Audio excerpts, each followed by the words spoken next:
to Spoiler Alert. I'm your host, Ned, and joining me as ever is my co-host, Kyle. Hello, everybody. Yes, and normally for these videos, I would introduce Jacob, our third sort of unofficial co-host for these, but he's decided not to do this anymore. He's got other commitments, but we wish the dude well. Yeah, absolutely. But welcome back, everybody, to our annual E3 presentations. Annual apart from last year, of course, where there was none. However, it's good to be back because I've missed doing these. Yeah, we want to try our best to keep these up as an annual tradition because we love talking about games on this thing here. And yeah, things are a bit different this year because an E3 didn't happen in 2020, and we are not going to mention it because it will open its own can of political worms that we do not like to discuss on here.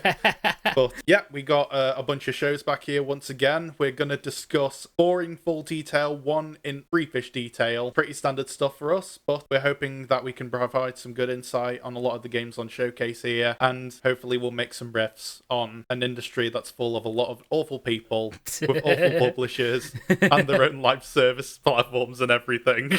You're not wrong. But we'll get to that. The ones we're going to be focusing on are the main players. We've got Ubisoft, Xbox, Nintendo, Square Enix. So yeah, there was no Sony this time again. It looks like they've pulled out of E3 for good. That hasn't been one since 2018? Yeah, they haven't had one since 2018, and as far as I'm aware, from what I can remember back then, wasn't that kind of their weakest one? Because I remember specifically back then, they got people into this giant ranch, which was meant to set up a scene from The Last of Us Part 2 that they were showing off. Literally only did that and then went back into the studio, yeah. But they had to move everybody into this giant studio to show off the rest of the conference, and it was this awkward waiting time. It just took the absolute piss. Yeah. Sony seems to be out of it for good, but it isn't going to stop at least 2 of the main media conglomerate frontrunners, Xbox and Nintendo's showing up once again here. But at the same time, Ubisoft's back for some inane reason. Square Enix is here for some inane reason, but they usually have stuff that has some merit to talk about. We're not going to talk about Capcom because Capcom showed nothing. And then we're going to cap it off with Nintendo, and we are not going to spoil anything, but I think we're going to get very, very, very passionate in a lot of ways when we talk about Nintendo this year. Well, I mean, for me it's Nintendo. For you, I think more Xbox, because I just know there's one game in particular. No. In retrospect, I think it's Nintendo on the whole. I think Xbox provided some good stuff this year, but I think if we're going to look at the whole show on account of everything that's been shown off, it's been kind of naff, I guess you could say. Kind of. I mean, we'll sort of give our full thoughts at the end. But I thought there was one game from Xbox you were quite hyped about, to say the least. Yeah, exactly. But we'll get to that in a minute. But for now, let's go to our Frenchies over at Ubisoft. Talk about what, in my personal opinion, is probably the weakest out of the main E3 shows that we're discussing here. I didn't honestly think it was awful, but looking back at it, yeah, there's nothing much here, honestly. It's difficult to really discuss Ubisoft anymore because, I don't know about you, but every time we talk about an E3 show on this podcast and everything, it's the same schlock every single year. You don't really know you know exactly what you're going to get from them. Think about it. We're getting, is there more Tom Clancy stuff? I wouldn't have guessed. New Just Dance? I wouldn't have guessed. This is where Jacob would have came in normally and complained about no Splinter Cell, but... Yeah, he'll probably be disappointed in no Splinter Cell. And most people who also know me I would have desired every single year that we could have gotten at least something new from Rayman. But for some reason, Ubisoft's acting like platformers don't mean anything anymore, so we're just getting live service, season passy schlock now. And it's really disappointing coming from Ubisoft because I remember a decade ago maybe when Ubisoft used to kind of mean something. But we're getting ahead of ourselves, so I think the better thing to do at this very moment at least is to just kind of go through their show bit by bit. Right, yeah. And at least talk about the games that they did have on display. So do you want to start the honours here? Yep, so the first game they showed was Rainbow Six Extraction. This was a sort of new game in the Rainbow Six, a sort of a multiplayer co-op kind of game, sort of Tom Clancy, first-person shooter sort of stealth ops kind of game where there was some alien threat which was unprecedented, which is honestly very topical considering what's been going on in the past year. Come we just argue that they maybe had a bit of inspiration this year? Probably, yeah. Yeah. I'd say it does look really nice. It does look really cool. It looks like quite a cool experience, but it's not really my thing. I can't really comment too much on it. Yeah, it's not really my thing either. I remember looking over that thing and I just didn't really have that much to say about it. I mean, it's a shooter. It's got multiplayer stuff. Looks cool, I guess. There's quite a cool mechanic where if one of your teammates gets captured, you kind of have to go back and sort of get them out of there, which I think is a pretty cool mechanic. I do kind of respect Ubisoft a bit. They did this like throughout the whole show as well, but I kind of liked how they gave the developers more time to shine. Yeah. To like talk about these games. Like, even though stuff like Rainbow Six isn't my thing or anything, I'm at least respectful of the fact that they have many of the main developers at their studios, you know, being allowed to sort of talk in depth about the game because they clearly have a lot of passion for what they do, which is always cool. Yeah, definitely. Overall, I can't really say much about it, to be honest. It does look kind of cool if you like this kind of thing. It's just not really for us. The best thing I can say, really, is if you like the other Rainbow Six games, if you like CSGO, Overwatch even, give this a look. You'll probably like it, but... If you like shooters and you like multiplayer stuff and you like grinding and loot, it'll probably be for you. Absolutely. Like, I'm the kind of player, I think, that gets more invested in, like, story-driven games and, like, worlds and characters and lore and stuff like that nowadays, so it was never going to be for me. But it's going to have its audience anyway. Yeah. And I suppose, at the same time, you can still kind of say the same about the next game that we can look at it. Rocksmith, I believe it's called. I don't actually know why they were showing this off. Like, yeah, it's a cool little thing to learn guitar on, but I think apart from that new streaming service, there's no other real reason to show this game off. I mean, I don't think it looks awful on paper because Rocksmith, as far as I'm aware, has been around for a little over a decade at Ubisoft at this point. It's been on for a while. It's a bit weird. I wouldn't really classify it as something like a video game. It's kind of like a cool virtual learning software of sorts for people who are wanting to learn guitar. And from what they've shown, it does look like a really cool way to sort of learn guitar in a way that's a bit more streamlined and where you're sort of given probably the right kind of tips and notes and stuff that's given to you. And if you want to play music in the same way that it was conceived by the music artists that they have available on those things. And, you know, that's cool. But it doesn't seem like something that's kind of appropriate to show at a game show because... Yeah, it's not really a game. Yeah, it's a music tutorial. I'm almost certain that the only real reason they showed it was simply just to sort of plug that streaming service type thing or whatever it was they were showing off. Ubisoft Plus. Oh no, there was some like Rocksmith streaming like subscription service more than streaming service. Yeah. That they were showing off. I'm pretty sure that's the only reason they really put any sort of a highlight on it, to be honest. I think that's the only reason it's going to happen, but given that Ubisoft's trying to really force in their own streaming platform anyway, I don't think we really should be surprised. Yeah. Actually, you know what? Before we go on to the next game, this is going to be like a weird tangent, but have you noticed how during this show, they specifically titled all of their games as Ubisoft Originals, as if they're knocking it like their own bloody streaming platform? Oh, god damn. Like, how more pretentious do you have to get? Okay, before we move on, unlike Rainbow Six and Rocksmith, which I don't have genuinely any interest for, I wouldn't argue I have much interest for this one, but at least I kind of looked at it and I kind of thought, yeah, it looks pretty cool, I guess. Riders Republic. Yeah, another one. I mean, I'd say it looks really, really nice. Like, graphically, it's impressive. Considering the game it's going for, where it's having a bunch of different sports mode and it's being multiplayer, and the fact that the landscapes and the overall graphical fidelity and polish, like, it looks really, really, really nice. That's the one thing you can't not deny about it. I don't really have much else to say about it. It's kind of what you see, it's what you get. It just reminds me of that Trials game I think Bethesda showed off, like... Was it 2019 or 2018 they showed it off? I don't know. I feel like we see millions of other games kind of like what Riders Republic is trying to do, but I don't particularly see myself playing it, but it does, like, I think if the opportunity came and I did play it, I wouldn't mind taking it because it does look immersive enough where I might get something out of it. It's the kind of game I'd sort of maybe pick up a good few years down the line. I'll play it for maybe like an hour or two, and then that's probably it.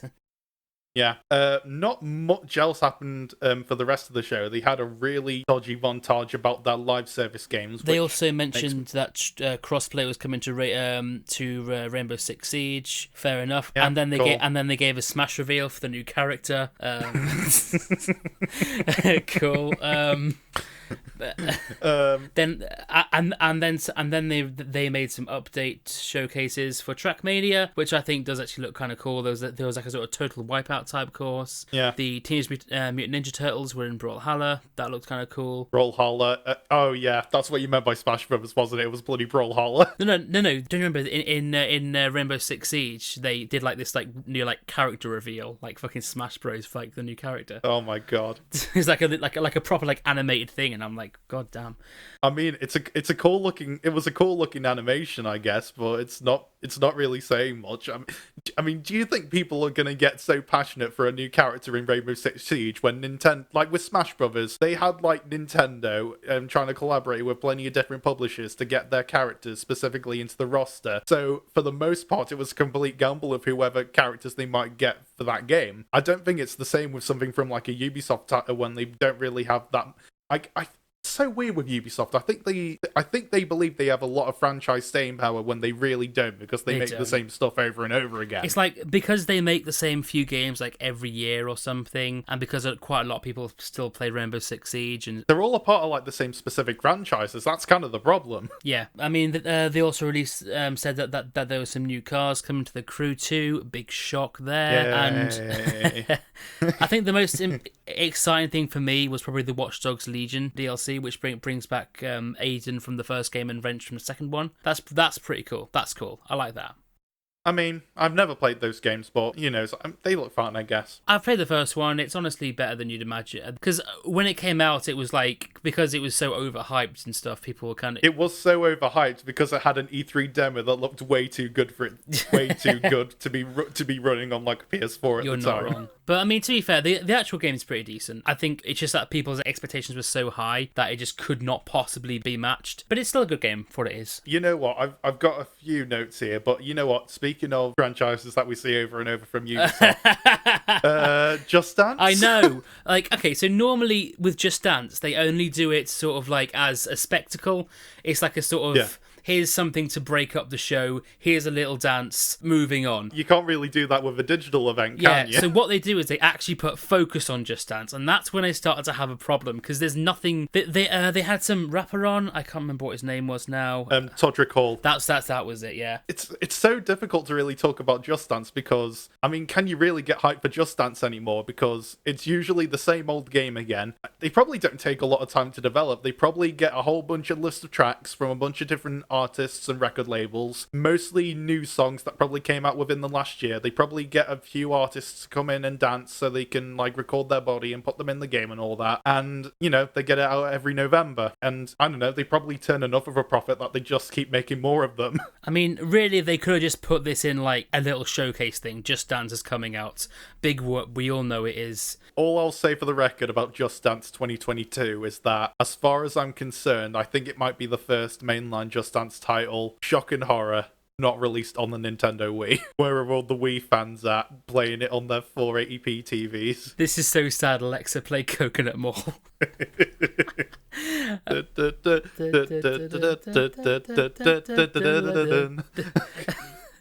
Next up, okay. Also speaking of titles that we see over and over, Assassin's Creed Valhalla DLC. They claim that they're finally going to supporting, I am not shitting you here, people, supporting it in second year. Literally, the exact quote was, and this is a genuine thing they said, and they tried to say this as if it was a good thing, as it was like a positive thing.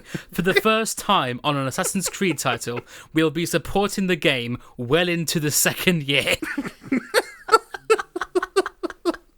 Okay. In all seriousness, though, I don't feel like I want to really like make fun of Assassin's Creed, because as far as I'm concerned, from people who have played Valhalla, it's apparently quite a good game. I've heard all right things about it, but at this point, seeing Assassin's Creed over and over and over again for me, it just kind of got me like, yeah, okay. I think the reason why they try to hype it up that they're supporting the game well into its second year is because realistically, we're either getting a new Assassin's Creed title either every year or like every 2 years at this point. And I don't know why. It doesn't need to be this way. And I swear to God those games are rushed out, because like, think about it, they're not like small games or anything. They're large open world RPG action adventure games, and they have a lot of story content and a lot of side content and a ton of DLC content. Like, you could dig well over 100 hours out of a single Assassin's Creed game if you can. Yeah, it doesn't have to be every year, Ubisoft. Just please, just... I mean, doesn't it get exhausting? Like, for like the Assassin's Creed players who are very passionate about the series, because I know there are people out there, you might be listening to this as well, don't be shy. Do you not get a bit tired of playing these games? I'm not saying they're bad at all, because, like I said before, I've heard Valhalla is apparently very good. And, you know, Ace, I hope you're enjoying it, but it's a franchise that's become so big and overblown at this point that I can't get excited for it anymore. The last one I got, like, really excited for was probably Brotherhood, maybe, because Assassin's Creed 2 is a great game. Very, very great game. But nah, I can't get hyped for it anymore. It's exhausting. That's it with me, really. I would care more about the series, I feel, if it didn't come out every single year. It's just like, calm down. Calm down. The biggest takeaway I got it was that they have a new DLC. Well, it's a free DLC they're adding to the game called Discovery Tour, and I don't quite know how to describe it. It's given me a lot of mainly RuneScape vibes, if that makes any sense. There was Siege of Paris DLC as well, which looks fine. I guess if you like Assassin's Creed, it's more of the same. We also might as well talk about Far Cry 6, and it's not particularly because we're passionate. Gus Fring! Gus Fring! Gus Fring! Okay, shut up. Gus Fring! Okay. Gus Fring is back, baby. I'm so happy. Okay. I'm so happy. Yeah, you sold it. It's not necessarily because we're that particularly excited for the game. It's more the fact that the Breaking Bad dude and the Boys dude and the Mandalorian dude is in it. I'm excited for it. Just for that reason, really. Like, he plays the villain in everything he's done so insanely well. And I'm so happy. Are you genuinely, like, excited enough for, like, Far Cry 6 to the point where you're going to say you're going to go out and get the game? You know what? Probably. Probably. What, even though you have no interest in Far Cry as a franchise and it's more because it's got an actor in it from a show that you like a lot? I mean, I've played Far Cry 3 a lot. That was pretty decent. I mean, I don't dislike Far Cry at all. It's all right for what it is. It's got Assassin's Creed syndrome. It's kind of become overblown to the point where you can't get hyped for it. Not quite to the same degree because it isn't every year. Yeah. But they also released a season pass for Far Cry that lets you play as the previous villains. Yeah, that's cool. It lets you play as Vass. I can't remember the other two, but yeah, no, like because I mean the villains really kind of make the Far Cry games. So the fact that there is a game out there which kind of lets you play as the villains is pretty cool, I guess. I mean, it's not a new idea whatsoever in any form of media anymore, but it's cool. At least we got it. It's cool. A little late to the game, I guess. Frenchy Ubisoft, but at least you got there. Yeah. And next up, they released a promo for Mythic Quest. There was nothing new at all. It was just basically a thing saying, "Go watch Mythic Quest." I think it's more because the show's still there in its second season. They release it every Friday on Apple TV. Yeah. But I feel like I can actually use this because, unlike most of Ubisoft, as at this point, I've seen every episode of Mythic Quest anyway. It looks pretty decent. Yeah, all I can say for the record is it's a very good show. It's a pretty standard workplace comedy. It's kind of similar to like Brooklyn Nine-Nine. Yeah, actually, that's the best way to describe it. Think Brooklyn Nine-Nine, but replace cops with a game company. Cool. It's very funny. It's very surreal at times. It's definitely got a lot of that It's Always Sunny in Philadelphia, that sort of absurdity that show kind of has at times. Yeah. And it's got a lot of heart too, surprisingly. It's actually, both seasons have actually got a couple bottle episodes that kind of play as like these really well thought out, meticulous dramas that sort of relate to the coinciding story. Yeah. And I know it sounds so silly because this is bloody Mythic Quest we're talking about and it's a workplace comedy, but you know, if you have Apple TV, yeah, watch it. It's cool. I doubt most people will because it's on Apple TV. But yeah, it's got my seal of approval. So it's a great time. And then there was a new trailer for a film called Werewolves Within. Five Nights at Freddy's the movie. Moving on. Yeah, I've got nothing else to see. It looks fine, whatever. I might see it, I might not. We'll fucking see. I almost completely forgot about it because it just looks like FNAF. Oh yeah, and something else to mention. Literally right after they talked about Far Cry 6, they had a very, very smooth transition from the villains of that game just crushing people's heads together, just fucking killing them, to Mario and Rabbids. Yeah. Okay, in all seriousness though, I know a lot of people hate the Rabbids, and I do too, but Is it okay for me to say for the record that Mario & Rabbids Kingdom Battle is a genuinely really solid video game? Is that okay to say? I've heard a lot of good things about it. I mean, I might play it. I kind of want to, but at the same time, I can't be bothered. I'll put it this way. If you can get yourself around the fact that it has rabbids in it, and rabbids are very annoying because they are essentially the minions of video games, it's true. What you have in Kingdom Battle is actually a really solid strategy style RPG. It's basically XCOM for kids. That's the best way I can describe it. Yeah. It's very fun. It's actually a really good game to kind of play on the go because you can sort of play a few battles when you're just sort of sitting around or, going out somewhere. Yeah. Sparks of Hope looks really solid. It looks way more ambitious than the first title. I can definitely say it that much because it's going to space this time. And it's got Rabid Rosalina, which, cool, I guess. And it's got a Rabid Luma hybrid in it, which looks like my sleep paralysis demon.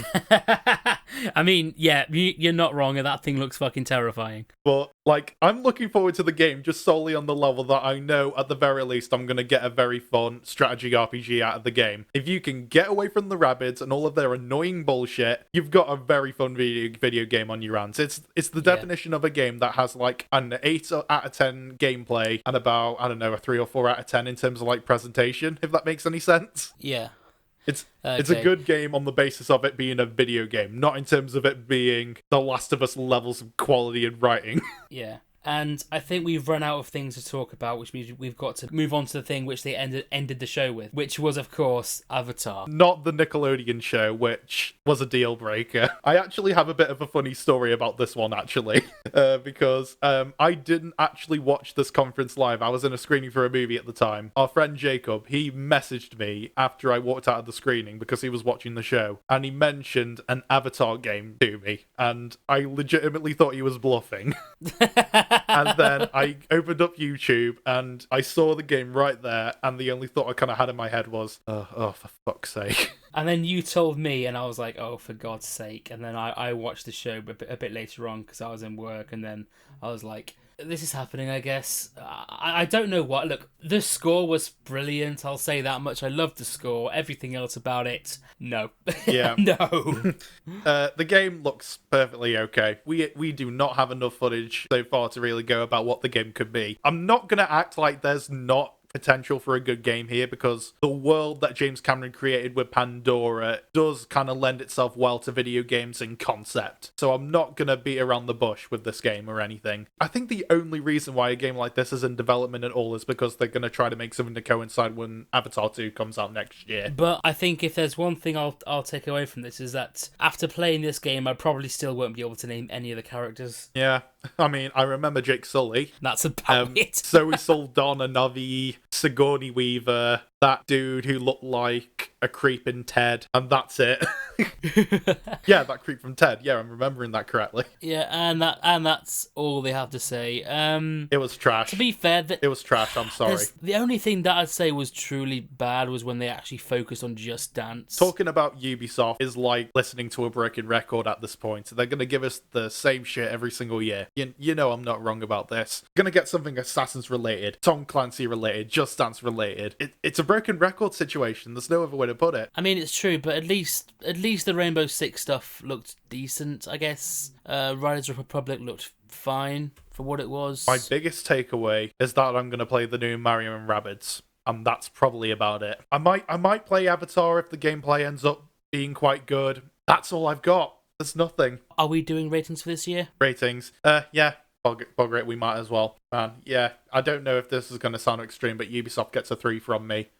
Just 3 out of 10 overall. I'm in the sort of 3 to 4 ballpark, to be honest. Yeah, I mean, Mario and Rabbids looks cool. Avatar might have potential. Rainbow Six looks okay, I guess, but I felt absolutely nothing watching most of this. It's given us the same old stuff that I'm not particularly interested in. That's why I'm not going any lower or higher, if that makes any sense, because I know very well that a lot of this is going to go down to gamer taste and everything, and Ubisoft just doesn't make games that I'm all that interested in anymore. I like to try new things all the time, and I like to try and be a bit experimental with what I play. Ubisoft plays it safe. It's a formula that works for them, and it's working well enough, because if they're making more Far Cry's and Assassin's Creeds Assassin's and Tom Clancy stuff. People are playing these games and they're turning a profit. So, you know, they do that. You do you, Ubisoft. I'm not going to care until you get a new Rayman game out.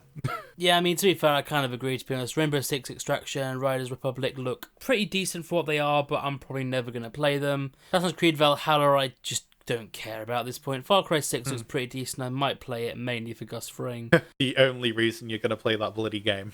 Exactly. Maybe Mario Rabbids if I can get over the Rabbids. No, seriously, by all means, try out that game because I played it and I really enjoyed myself with that game. Fair enough. Trackmania probably will, and yeah, that's about it. The new Watch Dogs DLC. Yeah, okay, yeah, that's it. We might as well move really on not because we are getting bored out of our minds just thinking about the Frenchies. There's nothing here that I'm like, oh god, about apart from maybe Just Dance, but there's nothing here that I'm particularly hyped for. I guess that's fair. Right, okay. So the next conference was Xbox, and this one's a little bit different because I do not know if most people haven't heard about this, but this was pretty big news earlier in the year. But Xbox basically pulled a Disney where they don't just acquire franchises and studios anymore. They just kind of looked at everything and you know what? They just thought, you know what? As Microsoft, this big, giant media conglomerate run by one of the richest men in the world, why don't we just eat up a whole nother media conglomerate? Yeah.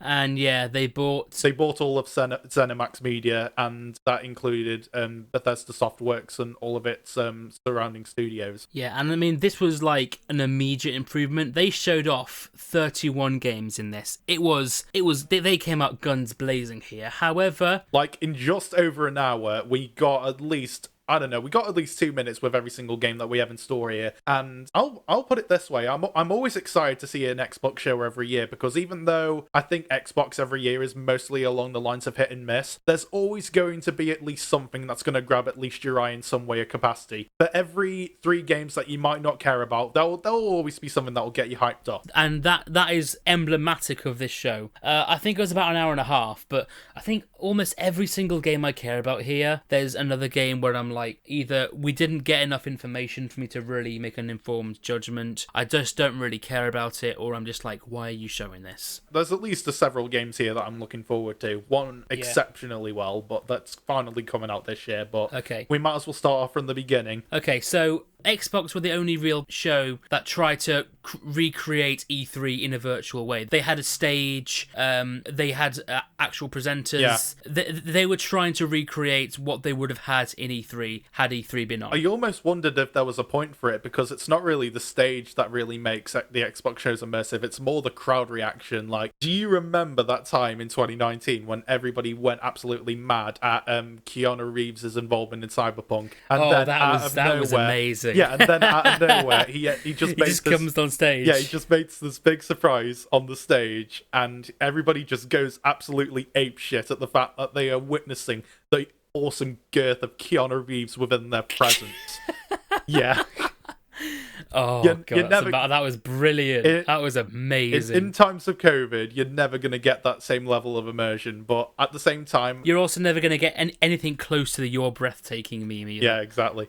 Okay, but just before we go off on too much of a tangent, all I'll say for the record here is, considering that this is a joint show with Xbox and Bethesda Softworks this time, all I'll say for the record is, you know we're in a completely different and extremely weird era when the first guy that you see on screen is Todd Howard. Okay, but yeah, Todd Howard was the guy that started the show, and it was surreal for me for one thing, because, yeah, there's no other way to put it. I just kind of knew we were in a completely new era of Xbox the second that we saw Todd Howard come on stage. But he was here to start the show, and basically his purpose here was to finally give people a first look at what I believe is Todd Howard's first original IP in eons with Starfield. Yeah, the sci-fi game Starfield. And how can I describe it? It looks cool. It looks really, really, really nice. However, we didn't get any sort of gameplay demo. I think all we got was an opening cinematic. Yeah. And that's about it. We didn't get anything. Like, I wouldn't be surprised if that cinematic wasn't even in the final game. Yeah, I mean, this game's big, though, because it's the very first time that they're pretty much updating their engine, even though, let's be realistic here, they should have done that since Fallout 4, bare minimum, but, taking baby steps now, I guess, guys. Well done. I just wish they'd shown gameplay. Like, it's been, 4 years since they first announced it, was it? It was shown in I don't know whether it was 2018 or 2019, but it's been at least a couple years. I think it was 2018, so 3 years then. But even so, that's long enough to the point where you should have something to show off. Yeah, but at least from the opening cinematic, I do think it's kind of showing promise to an extent. Yeah.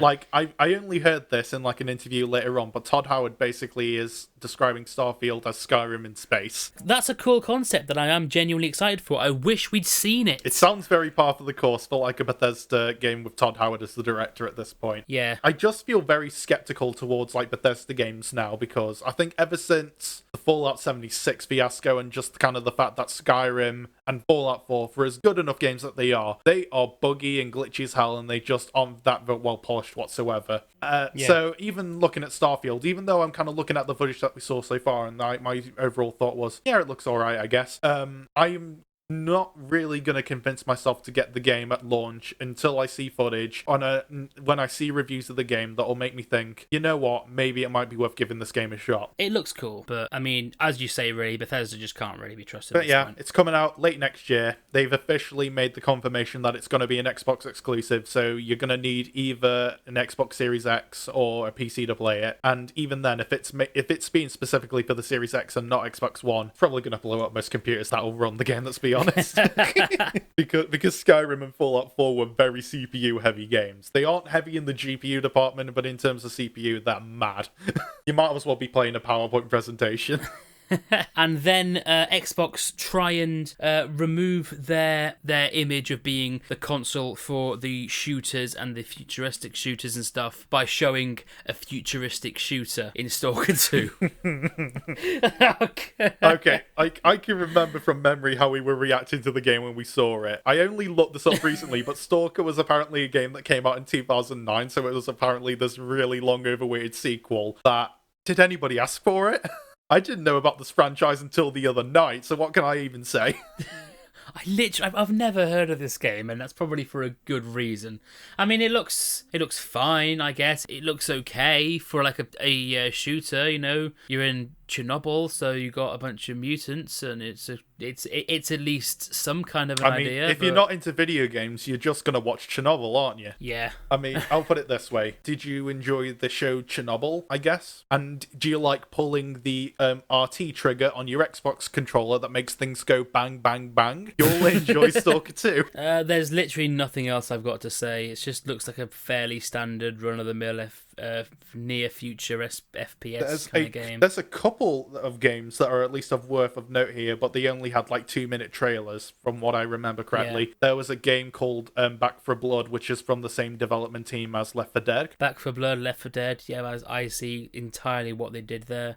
It's a standard zombie game. It looks cool, I guess. It's just another FPS zombie game This one actually genuinely interested me, even though we saw absolutely no footage from it. But there's a game coming out called Contraband, which is from Avalanche, and they aren't a particularly revered studio. They're mostly known for creating stuff like Disney Infinity, and I believe they're also developing the game Hogwarts Legacy at Warner Brothers. Yeah, now Contraband to me falls into the exact same category as Starfield, which is, this looks cool, I wish we'd actually seen what it's like, apart from just this is a co-op open world game. Cool. Where is it? I can't fucking see it. Is it hidden behind this cinematic? Yeah. What is it? Yeah, it was a cinematic, but it was basically giving us information in words, as in okay, this is gonna be a multiplayer story-driven action game, and just from that concept alone, I know Joseph Fares is gonna kick down their door and say, "What the hell are you guys doing? That's my shtick.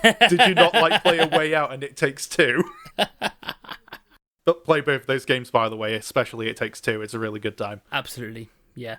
I mean, nothing else to say. I mean, I'm interested in it, but I'd like to actually see what it is I'm interested in. Okay. Yeah. And then they move on to Sea of Thieves. Yeah, if you're not aware of Sea of Thieves, for some reason, Rare is still supporting that game, even though it was never really loved by anyone, I don't think. I can respect them because it's a bit of a No Man's Sky situation where it was way overhyped and it came out at launch just nothing like it should have done. I do respect something good for the people who actually. I'm more irritated at the game itself because it's just kind of Rare, experimenting with genres of game that they just aren't really that accustomed to, because Rare made a name for themselves during their time at Nintendo for just making really solid platformers and a lot of solid shooters and story-driven games.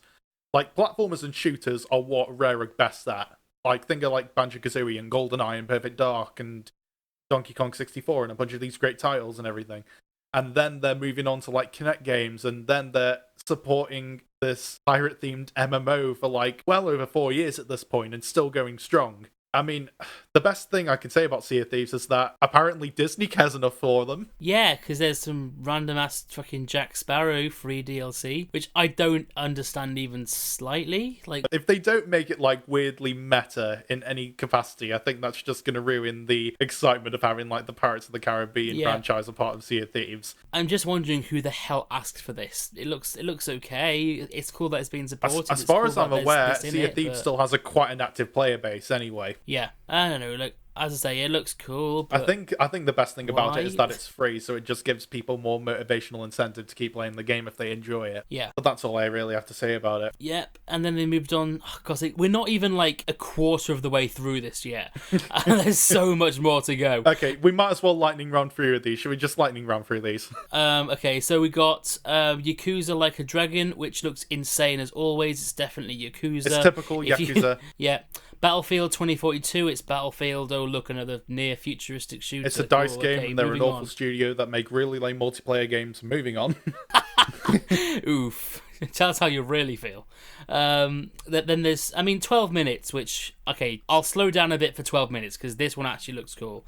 It's like a sort of time loop type game about a man who sort of has his wife killed or something. It's got a big cast involved. I know Daisy Ridley's a part of the game. Yeah, it looks really, really intriguing. The biggest hook of that game for me is that it's a game being published by Annapurna, and I do not know if many people have experienced a lot of games released through Annapurna, but they are a awesome publishing label. They're from like Annapurna Pictures, and they made a lot of great movies as well. But like What Remains of Edith Finch is one of my favorite indie games ever, and they support a lot of really great creatives. There was a game called Florence, which was like this story-driven phone game about a relationship, and that was very cute and charming. I'm gonna play 12 minutes no matter what, because I can always trust Annapurna for a lot of really great indie games. Straight up, that's all. I'm just gonna let you talk now about Psychonauts 2 because it was released, and I know how much you're hyped for this. Psychonauts 2 is the big, long-awaited sequel to Psychonauts, which was the 2005 platformer from Tim Schafer, who is kind of one of the bigger names in terms of like indie game developing, because he was known for like Brutal Legend and Grim Fandango, and Psychonauts was an unfortunate flop from what I can recall when it came out, but it amassed such a huge cult following, and kind of for good reason, because that original game from 2005 is a really quirky platformer. It's really funny and creative and surreal. It's got a really awesome art style to it, which is very like Tim Burton-esque, I guess you could say. The whole game is basically about this concept of Psychonauts, who are these agents who go into people's minds to uncover like these like secret agent sort of tasks and everything, and it led to like this collective on 3D platformer that was like very creative and very visceral. I've never kind of played a game like it. I've only played it just a couple months ago actually on Steam, and it was awesome. I enjoyed it a lot, and it slowly became one of my most anticipated titles. And it had a long development cycle for the longest time. I think it had a Kickstarter campaign in 2015 that raised a huge amount of money. I don't quite know the statistics of it, but I know it was quite record-breaking in some ways. And a lot of things happened in time during that development, mainly the fact that Double Fine got acquired by Xbox, and they gave them additional funding, and finally, after all these years, it's finally coming out in August, and I'm excited. It looks like everything that a sequel to Psychonauts should be. It looks colourful. It looks creative. It's got a lot of that unique charm to it. I don't really quite know how to describe Psychonauts because it's kind of like in its own unique bubble of like quirky weirdness as far as 3D platformers go. I wouldn't like call them traditionally kids games because they've got quite a really snarky satirical sense of humor, but I wouldn't quite call them adult games either. Is that weird to say? I get what you mean. Yeah. I get what you mean. I'm excited for it. If you haven't played the first Psychonauts, at least give it a go at some point. It's a cult classic for a reason. Yeah, I've got it on Steam actually. I've been meaning to play. Yeah, it. by all means do it. Like it's one of my favorite 3D platforms nowadays. Just for how creative and experimental a lot of it was. For most 3D platformers, it's something that we don't get that much anymore. But we're getting. I felt like such a giddy kick this year because like we had like Ratchet and Clank Rift Apart come out this year, which I enjoyed a lot, and now we're getting Psychonauts 2 as well. We're getting a bit of a resurgence in terms of like 3D platformers again, which we're just not getting a lot of, and they're coming from mainline studios because Ratchet and Clank was from PlayStation and now Psychonauts is from Xbox. It's exciting to me. It's really exciting, and I dig that because it's my favorite genre of game by a landslide. But yeah, I'm gonna stop now because it's going on a tangent. It's coming out it's coming out in August though. Play it because I know bloody well I am. Yeah. Okay. Now that that's out of the way, we're lightning round through this bit because this is the Bethesda showcase. Oh, I forgot. Yeah, actually, that's a very good call. So they put 10 new games on Game Pass: Arcs, Fatals, Dishonored, Doom, The Evil Within 2. I think the it original, was the first two Fallout games, I think as well. 1, 2. So it was Rage, Wolfenstein 3, Wolfenstein 2. Sorry, Fallout 1, 2, and 3, and Tactics. So now there's 30 Bethesda games, I believe, on Game Pass.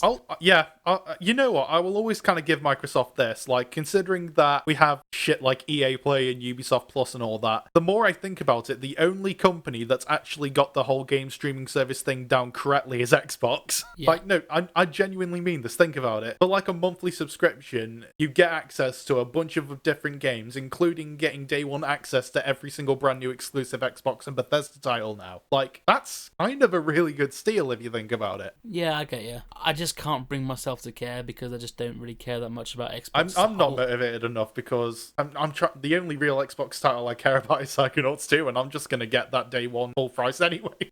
And then they also highlighted Doom Eternal, Skyrim, and for some reason Fallout 76 and said these games are on Game Pass. They also released some DLC for Fallout 76. Yay. It looks like Steel Rain, which was the first one, is more of a story-based, and The Pit, I think, is probably more multiplayer versus.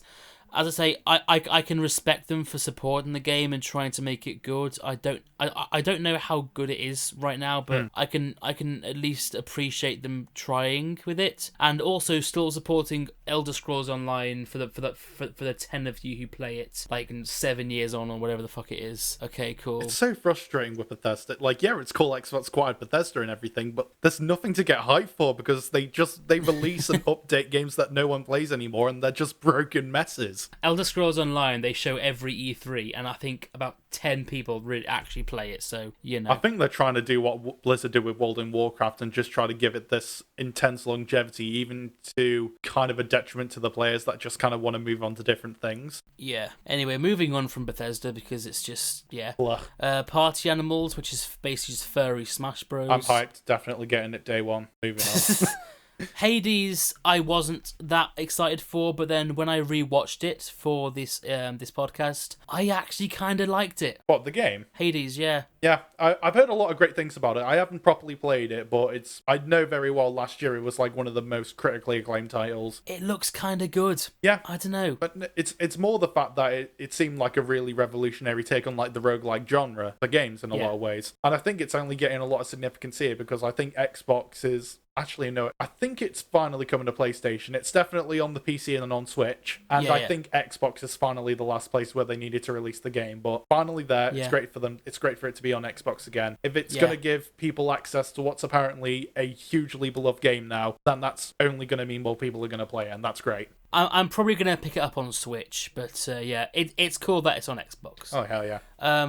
Also, Somerville, which is like a sort of cel-shady horror thriller type game. It looked really cool and interesting. I don't really have much to add about that game except that the art style looked quite cool. Yeah. it's like a weird like sort of horror slash thriller.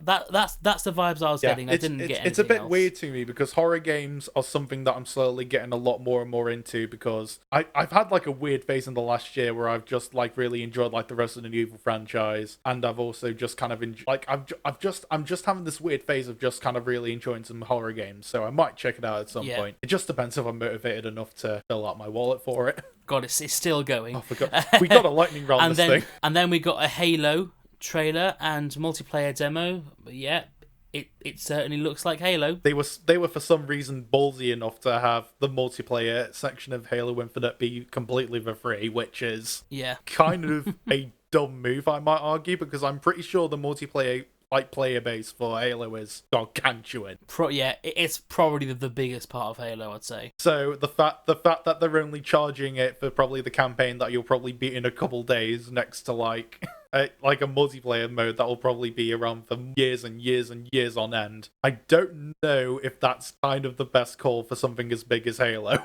They could be missing out on so much money for that bloody game.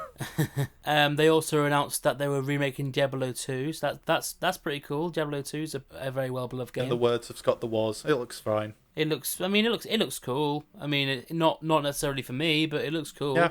Diablo has its fans. A Plague Tale Requiem, which looks like a sort of medieval type game. I don't really know what to expect looks from it. alright. Yeah. Looks fine. Far Cry 6 again with Gus Fring! Gus Fring! We already talked about this intensively on Ubisoft, so we better move on before it gets on too long. Okay, now finally something I actually care about. Slime Rancher 2. My only thought watching that entire trailer was, this is a sequel? Yeah. I mean, it's a cool idea that I don't really think has been done much before. Yeah, like, I can dig it. As long as you don't take the title out of context, it should be a fun time. Shredders, which is basically another case of Riders Republic. If you like really, really pretty stunt type games, especially like stuff like 1080 degree snowboarding on the N64. If you like that sort of thing, you'll probably like it. Yeah. If not, give it a miss. Yeah, it looks alright. Atomic Heart, which raised more questions than answers for me. I don't quite know what I was seeing. Sounds like a David Lynch film in game form. And then Replaced, which was a really, really nice, really cool, like sort of pixel art style 2D action adventure game. It sounds like every standard like 2D indie title under the sun, if you ask me, but unironically though, the game looks alright. I think it looks pretty cool. I don't know, I'm interested. Oh yeah. An update on a game called Grounded, which I've never heard of. Was it from, I think it was from Obsidian, wasn't it? That was the Obsidian game, yeah. It was just like a DLC upgrade. It was basically just Honey, I've Shrunk the Kids, just in the game. The more accurate title they should have went with is Honey, I Shrunk My Kids into a Video Game. And then we got Amogus. Amogus. Da da da da da da da da da da da da da da da da da. Is that an actual title? Is that an actual song track from Among Us? I don't. I think it's a remix of like Dead Body Found noise, just kind of remixed a little bit. But yeah, we're getting Amogus, boys. We're getting Amogus. I'm spending way too much time on this, but sus Amogus. It's on Xbox, even though it's literally on every other platform under the sun now. So you should have realistically played it at this point. We're getting Amogus. Okay, now it's a weeb JRPG that I can't pronounce. Euden Chronicles. We got Rising and 100 Heroes. Rising is coming out next year. 100 Heroes the year after. I think this genuinely might get a little bit of a laugh out of you, but from my notes, I've just called it Weeb Game. I've just called it Weeb JRPG. I've got nothing else. Because the title was so overlong and so complicated that I was just scrambling for like notes at the time, and I just put in Weeb Game. I'd put Weeb JRPG. That's good. Okay, moving on. The Ascent, there was not much shown off here. It looks fine. Yeah. Age of Empires, cool. It's Age of Empires. It looks fine. Not much to say. It just looks like another Age of Empires game if you like the kind of shit, yeah. Outer Worlds 2 looks pretty... Well, I'd say it looks good, but we didn't actually get to see any of it. I will take a pause to at least acknowledge that the trailer was very funny. Yeah, that's true. Because it was kind of self-aware about like game development, how they only show cinematic trailers because they know they don't have any good gameplay to show off up to that point. Yeah. But genuinely, I've heard a lot of good things about Outer Worlds, the original game, because Obsidian, if I'm remembering correctly, they were the ones that developed Fallout New Vegas, which most people regard as the best Fallout game. I'd say I think most people call it the best Fallout game in the past like sort of 10 years. Like, certainly since, like, I mean, a lot of people consider it better than Fallout 3, 4, definitely fucking 76. Yeah. So, yeah. But from what I hear, Outer Worlds is more what Fallout was like, but just with a lot more polish and a lot more better content that time around. And you know what? I might feel motivated enough to play it at some point. Who knows? I do kind of want to, but we'll see. And then they focus a lot on Flight Simulator, and apparently we're getting a Flight Simulator expansion to Flight Simulator. I found this piece of information more funnier about the game itself than the fact that they focused quite intensely on Flight Simulator. But the fact that they're also bringing the game to Series X, they're gushing about how the game will run at 30 FPS on the Series X. Oh my god! Like, yeah, apparently Flight Simulator is so taxing of a game to run, regardless of any platform you get it playing on, that the best that it can provide on the Series X, the most powerful gaming console on the market right now, is at 30 FPS. Let that shit sink in. I think it's more a case of they're trying to make it as realistic as possible or some shit. What, so they can perform it higher than at standard 30 FPS? I mean, that's just to make it more realistic. Oh, screw that. It's a video game, for God's sake. Yes, but it's a video game where you pilot a plane and fly it over the fucking world. If you want to have a game at a higher frame rate than on Flight Simulator, just play the bloody plane game on Wii Sports Resort. And then they also announced a Top Gun expansion to Flight Simulator. Yay! What is this? What are you going to do? Oh, is this like new planes? This is the dumbest. The only difference is that Tom Cruise is going to be playing the game and he's going to preach about Scientology until he crashes into something. Why are we talking about Flight Simulator this much? Just Flight Simulator. Let's actually move on. Speaking of games that had way too much time and discussed during the show, it's bloody Forza again. For God's sake. Forza Horizon 5, yeah, cool. We knew it was coming. You know, it looks decent. I was more just incredibly irritated at how much time they spent talking about it when they spent so much time on Forza. Like, some of these games got absolutely like no time at all dedicated to them, to the point where we couldn't even tell what it was really what they were going for. Forza got so much time dedicated to it. Why? It's Forza. We know what Forza is. You don't need to spend time selling Forza. The people who liked Forza were going to buy it anyway, and you're not going to sell anyone Forza with this new information. No one's really getting that excited. The ones that are excited for Forza are going to play it, and they're most likely going to have a good time. That's all you're going to need to do. Yeah. Why did you spend this much time on Forza, especially when some other games barely got a say in? Oh, it's annoying as hell. We only got finally, after all of this, we only have one more game to talk about here. Oh, yeah, one more game and one more huge announcement. But we'll leave everybody in suspense. That'll get them really hyped up.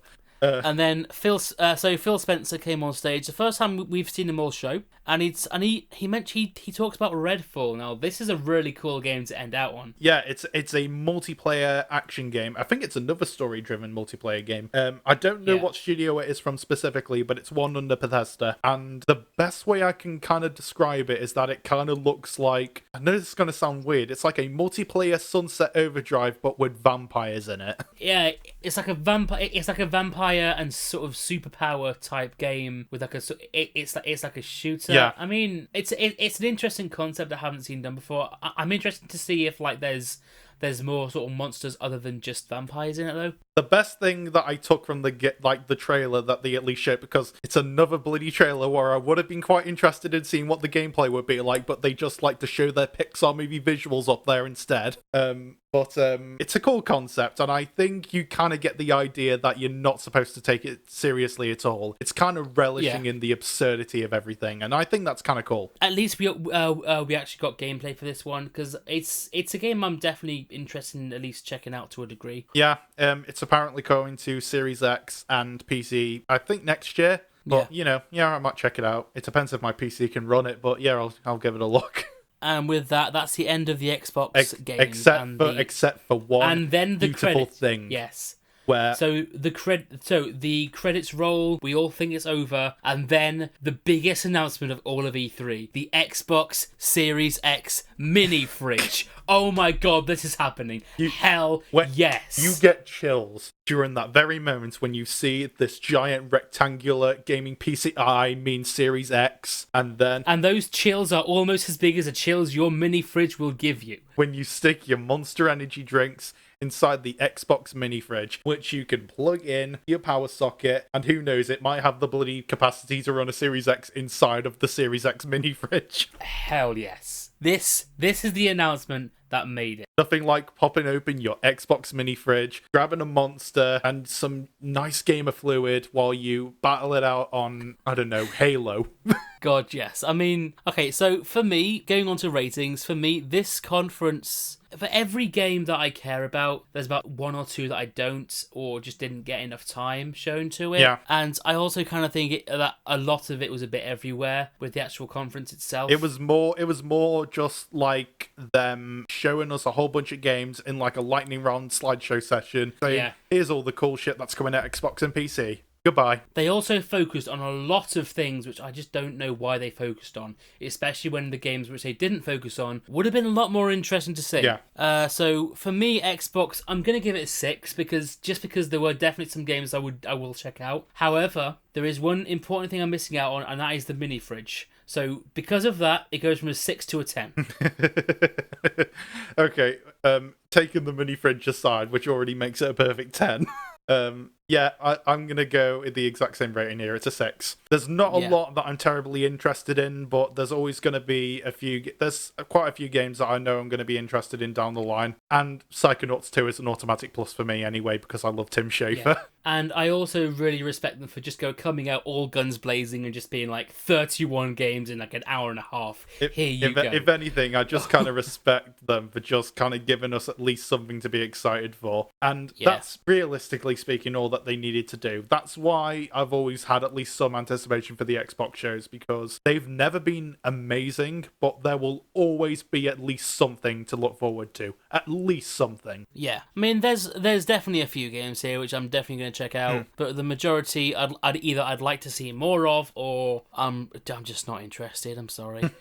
Anyway, I think we should probably move on. And although this company now did have their showing before Xbox, we thought let's just throw it in here anyway. Devolver Digital, of course, came back, and of course it was absolutely amazing. For those of the uninitiated, we've always kind of made it a yearly tradition to at least talk about Devolver, even if it's just to say they're here for the memes and then just sort of move on. However, that was my original plan, and I didn't actually make notes the first time. However, the second time, I kind of had to come back to it because a couple of these games I actually kind of think it's worth talking about. Yeah, the thing I really kind of respect about Devolver, like, unlike Square and Xbox and Ubisoft and all those, like, they're corporations there to kind of appease stockholders, so they usually play everything straight, and they're just kind of there to show off games, and you know, they just leave it, and they just exit your consciousness. With Devolver, they've always been an independent gaming publisher, and I think they use the fact that they're independent to just let all of their creative juices out, which is why, for the most part, their shows usually remain the most entertaining.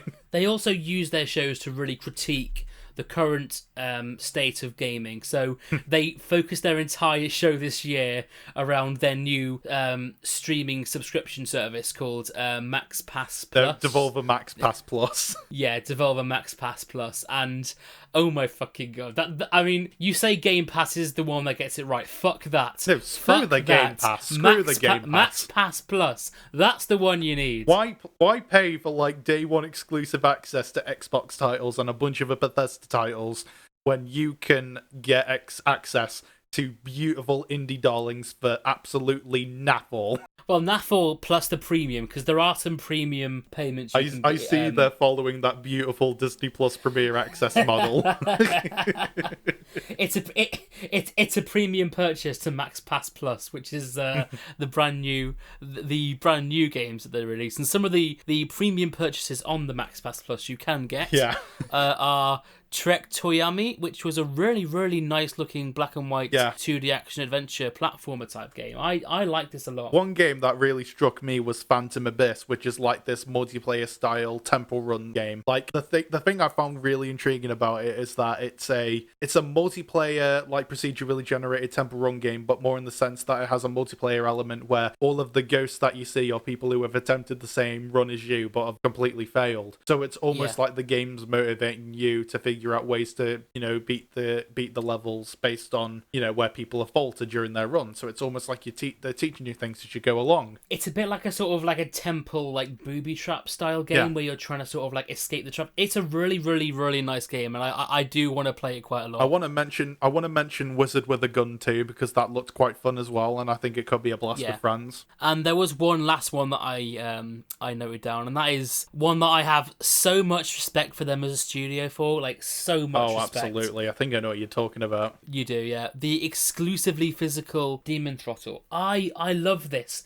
Thank you for not doing what everyone else is doing and just going digital only. And thank you so much. In a world where like the digital's becoming way more of the norm, you know, just for the game industry in general, it's so cool to see them like supporting a physical release only for that specific game. And yeah, it's only for a limited run, but it's more the fact that they're so respectful to the fact that there are probably plenty of people who still love the idea of collecting games and owning them physically and having them put on the shelf.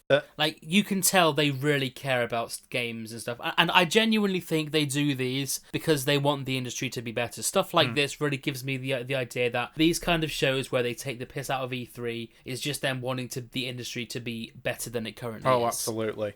That's more why I kind of respect Devolver, because even though we mainly kind of talk about them just to kind of take the piss out of them, it's hard to really laugh at them all the time when you just kind of watch a show that's very satirical and very entertaining on its own, but still provides a lot of really cool looking indie titles, and just kind of the fact that you know that they have such a deep respect for games just as like an art form in itself, and that's really cool. Absolutely. And not only that, I'd actually like to talk about Demon Throttle itself, because, oh my god, it emulates the NES perfect. Like, there are games out there, like Shovel Knight comes to mind, which tries to emulate the NES, but it doesn't get the bad quality and the fuzziness right. It's trying to go beautiful in 1080p, which kind of takes away from the NES aesthetic. It's almost like they're filtering it as if you're kind of playing an NES game on like a little box television and everything. Yeah, exactly. Like, they've emulated the CRT, the feel of a CRT NES game. Like, as someone who has an NES connected up to a CRT, they've got that feel so perfect, and I've not seen it done this well before. I've seen it done to a decent degree with Shovel Knight and stuff, but that's always trying to make it look good as well, whereas they deliberately try to make it look like an NES, and I adore it. Yeah. I adore the art style of it, and I will absolutely be picking this game up. But yeah, I guess we can move on from Devolver for now. Rating, I think, as same as last year, we've got to go 20 out of 10. Same as last year. Okay, I'm gonna be realistic about this one. It's a solid 9 for Devolver. It's yeah. To be fair, being more real here, yeah, it's like a 9 out of 10. Both in terms of like the games that they showed off, and also based on pure entertainment value, because they went above and beyond to make it as funny and satirical and just really well made on a technical level as they could get it. Now that we've talked about the Xbox and the Frenchies at the Ubisofts, we're going to go talk to the weebs at the Squares.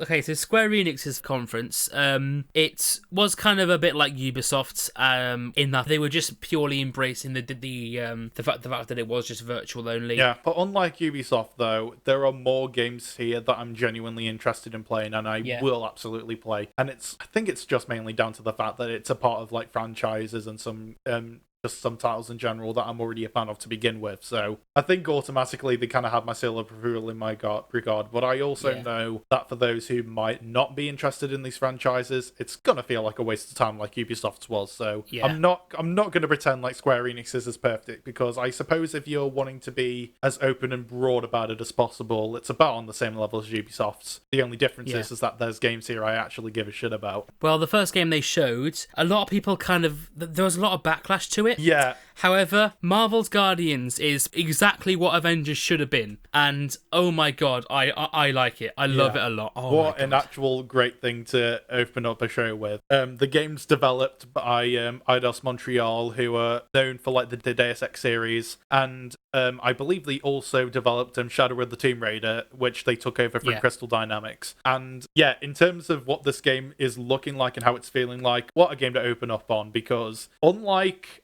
Marvel's Avengers, which I am only going to mention a number of times and never think of ever again once we're done talking about Square. Yeah.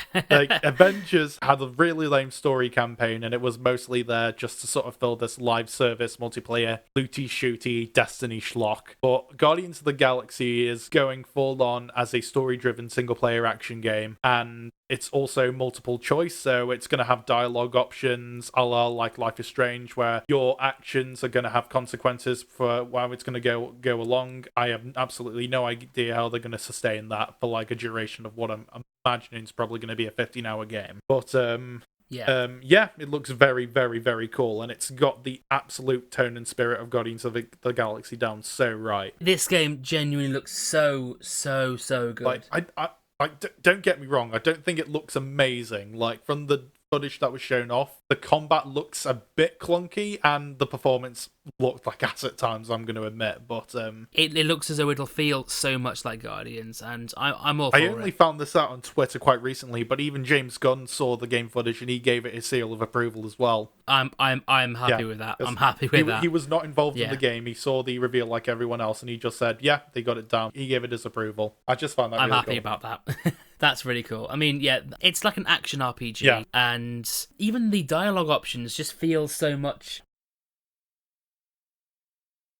It feels weirdly natural, like from the scenes that they did show up, they showed like the Guardians like bickering over a certain decision, and like depending on like the button prompt and the decision you make with Star-Lord, he would like interrupt them mid-conversation, and it sounds like the smallest detail possible, but it's one that feels like really natural in terms of like dialogue interaction, as if they were like shooting like a new Guardians movie or something like that. It feels kind of in tune with it, and I even kind of liked how the dev team at Eidos Montreal kind of discussed about how they were more figuring out a new interpretation of the Guardians of the Galaxy characters in the world based on the fact that they were more making it as part of like an interactive story for a video game. So it's not like based on any particular iterations of like the characters or from the Marvel universe or anything like that. It's a specific new take on these characters for this game, kind of like what Marvel Avengers did, but it's likely going to be a million times better. It's kind of going to have that same thing that Marvel's Avengers did have, where the characters looked very close to like their on-screen counterparts, but also just about not. How can I describe it? The designs kind of look like something that you'd see worn on a dude at a Comic-Con, and it would look amazing at a Comic-Con, but it would look a bit dodgy in a movie. You know what I mean, though? No, I get you. But yeah, no, I mean, I can't really say much more about it. The problem, I'm just really looking forward to it. I mean, I know a lot of the Marvel naysayers are angry at them for it. I've seen more people who are fans of Deus Ex mad that Eidos Montreal is just making a Marvel game, but like, the way I see it, it's like complaining at Insomniac for making Spider-Man instead of Ratchet and Clank. It doesn't really matter to me at the end of the day, as long as the game that we get is good. And as far as I'm aware, Spider-Man was really bloody good, so it's not like this game can't be Eidos Montreal either. Yeah, I mean, I can't really say much more, so I'm happy to move on. And it wouldn't be a Square conference if there wasn't some weeb shit. So they're releasing Final Fantasy Pixel Remaster, which is like a sort of Final Fantasy 1-6 collection, which I think is a pretty cool idea. Like, if you want to make those games more accessible than ever, if you're one of the weirdos that wants to... Like, I like Final Fantasy as much as the next guy, but I'm not like a guy who's gonna like go out of my way to like binge all of the Final Fantasy games, because they're meaty RPGs with their own unique worlds and characters. It's an anthology. None of the games interconnect. So if you like this kind of thing, it's there. I think it's only on Steam and mobile, which kind of sucks, but oh well. Yeah. For God's sake. Trials of Mana. We got more information. It on looks Trials fine. Of Mana. Yep. Some news on the Avengers expansion. Yeah. Okay. Cool. I mean, the best thing about that expansion, because it's like the Black Panther one, is that it's at least free. Yeah, and it does at least sort of honor, I guess, Chadwick Boseman in a way. If you're Which like is one of the good. two people who's still playing Marvel's Avengers, you've got something to look forward to, I guess. And then they moved on to some phone games, including Hitman Sniper, Nia Reincarnation, which in my eyes was the best of the lot. I think this will be a giggle, but in my notes I just called them shitty phone games. Yeah, no, as a Hitman Sniper, Final Fantasy Mobile, and in my eyes, the one that looked most interesting, Nia Reincarnation. Will I play any? Well, considering the fact that they're not Pokemon Go, probably not. Next up. Yeah, there's another reveal here, and this one is actually another first look, and it's a new title from Platinum Games, who, if you're unaware, are the big guys who are known for making a lot of really solid hack and slash games like the Bayonetta series and Astral Chain. And it's called Babylon's Fall, and it looks cool. Yeah, it looks pretty good. I'm not quite as enticed with the world as much as, say, something like Bayonetta or Astral Chain, because they were very sort of wacky and creative and very visceral, where this is more going for like a Game of Thrones-esque medieval fantasy. Yeah. But if it's a Platinum game, then at the bare minimum, we should have a very fun like hack and slash combat game, and they know how to do them well. That's the only thing I can say, really. It does look very Platinum Gamesy. It's definitely a hack and slash beat 'em up kind of thing. It's coming out. I believe it's coming to PS4, PS5, and Steam. So yeah. If you have any of those platforms, I don't know. I might give it a look. And then we had some new stuff on Life is Strange, including a remastered trailer and a new trailer for Life is Strange 3. And I'm honestly getting more sold on this game the more it goes on. Yeah, I'm looking forward to True Colours. It's a bit weird talking about Life is Strange, because I consider myself a fan of this series, not necessarily because I genuinely enjoy Life is Strange, but more because I'm excited to see what train wrecks they become at this point. Yeah. like Life is Strange 1 was very enjoyable in my opinion, but it's not high-class gaming or anything. It's very laughable. Like, it's got a lot of very cringeworthy dialogue. It's got a lot of story and character decisions that are baffling. It's got one of the most unbelievably awful twists out there, which is also very laughable. And none of your choices at the end of the day really matter when everything that you do in the game all lines up with the two-way decision that you have to make of kill the town or kill Chloe.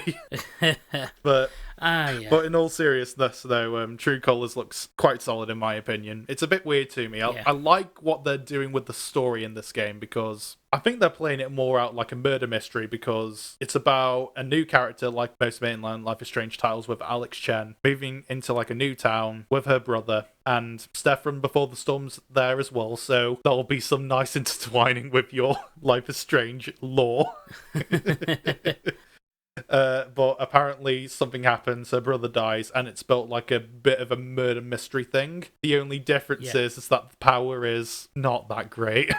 I don't know. I'm not sold on the empath power. It just feels so dumb. Like the first two games you had like rewind time and move things like with your mind. Those are cool powers. What's this? Alex Chen is now moving into like the Xavier school of Life is Strange main characters with powers. One can rewind time. One can move things. The other one can feel feelings. God, I mean, what more can I say? It just looks like Life is Strange to me. I mean, I'm looking forward to it. And I do mean that genuinely, because even though the power does kind of sound lame in concept, they were kind of discussing more aspects of how the empath power is going to work, including how the environment's going to change, depending on like somebody's emotional state in terms of in like an illusionary sense. And considering it's being interwoven into a mystery where you're going to be inspecting people's emotions and how they're reacting to things in terms of like creating a tangible mystery, I unironically think there's potential for a really good story in this game. It just kind of depends on how it's all gonna pan out, because if Life is Strange has taught me anything, even the most solid foundations for a story can end in laughable disaster. But I don't mind, because that's what I look forward to in these games now. Okay, and not much more I can say about Life is Strange. And then the final thing, because this one was actually quite short. They talked about Final Fantasy Origins. I think you can understand how disappointed my reaction to this game was, because I legitimately thought that what we were going to get here was an expanded look on what the brand new Final Fantasy 16 was going to be. But the second that it showed Koei Techno Games, I just thought, I'm done. I'm clocking out early. I don't even think I got that many notes, and I can't even really remember much about it. Like at this point, I think we'd watched like the Xbox one, E3 presentation, which was in itself ridiculously long. Then in the break between Xbox and Square, we watched the Devolver one, and by this point, I was really done with the day. I've tried to rewatch this back, but I just don't care about Final Fantasy. I mean, so I'm not going to care I'm a bit much weird about with Square. Final Fantasy because I like story-driven RPGs, so there were some Final Fantasy games I do like. Like, I like Final Fantasy X, Final Fantasy 15, in my opinion, is a very solid game. The Final Fantasy 7 remake is a masterpiece, straight off. I know people are going to want to play it when all the installments come out, but you're getting a very solid and very fun 40-hour game out of what you have already. I'm in a bit of a weird position with Final Fantasy. If it's a world that I can get immersed in, I'll have a good time with it, but it's a franchise that's so big, and if you don't pretend you've played all of them, because you have not. But no, Final Fantasy Origins it looks like a really trashy hack and slash game that I hoped was Final Fantasy 16. So my hopes were high initially. Koei Techno Games. Yeah. And that's it for the show. They end on that, which is a bit of a bummer, but oh well. What do you think of their show overall? It's a mixed bag. I think it's about on the same level of quality as Ubisoft in the sense that it's not going to interest most people. The only difference here is that there's games here I give a shit about, so it's automatically better by some degree. So I'm going to go middle of the road here. 5 out of 10. I'm gonna say a similar kind of score, like 5, 6, that kind of area, because there's a few games here I genuinely do really care about. Like unlike Ubisoft, there's some games here I genuinely am hyped about. Like I am quite hyped for Life is Strange. Yeah. I am hyped for Mock Guardians. I'm interested in Babylon's Fall quite a lot as well, and so 5, 6 definitely. I mean it was okay. I mean, like out of all of them, I'm definitely playing Guardians of the Galaxy. I'm definitely gonna play Life is Strange. Yeah. I might give Babylon's Fall a look if I'm interested enough. It just kind of depends because I'm not a big fantasy guy compared to like the other sci-fi stuff that Platinum Games usually do. But yeah, it was fine. It was kind of pointless for them to have a show, to be honest. They could have easily sprinkled like all of these games either like pretty much on Xbox if they could, let's be honest.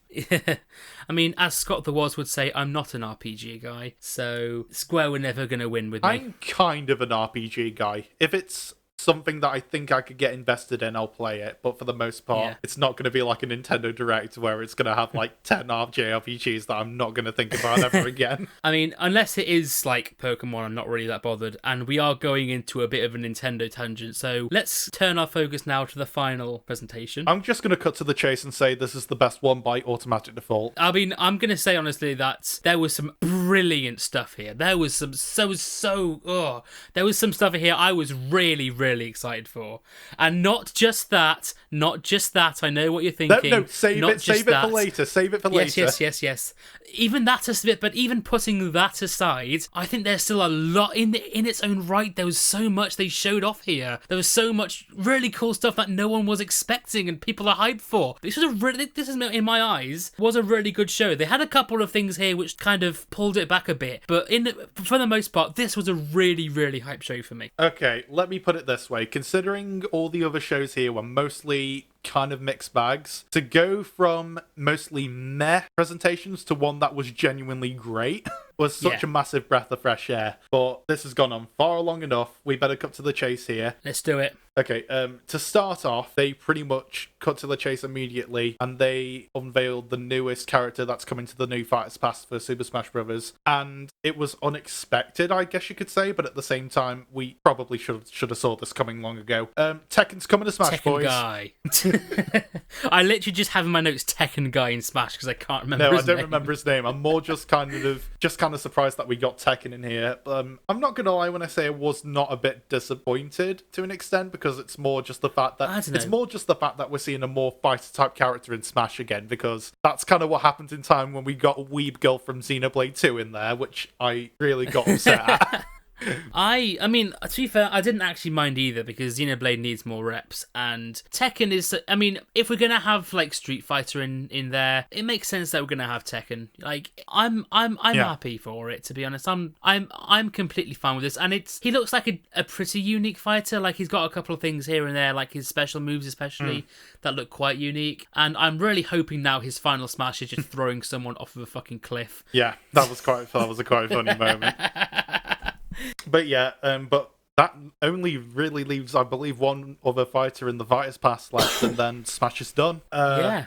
Been a long road. Good God. Unless they release part 3, which I totally see. I don't them doing think Masahiro Sakurai would want to go his life without working on something, so it might be a given. It's almost definitely happening. But yeah, Tekken guy in Smash. I'm happy. We might as well lightning round through these next few games before we get to the big reveal on though you want to talk about actually. There's a few more before that I'd like to talk more about, but yeah. So the Guardians of the Galaxy game we just talked about, yeah, that's on Switch. That's really cool.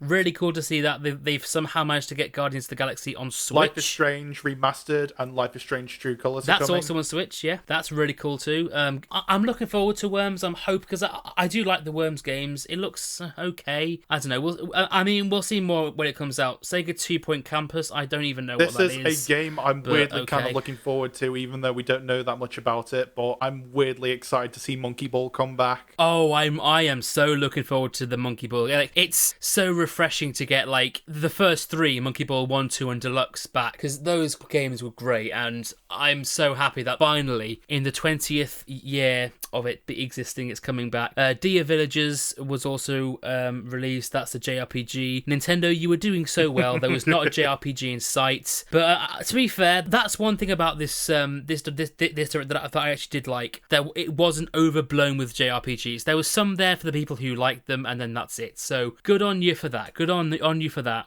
Mario Party Superstars looked really, really cool.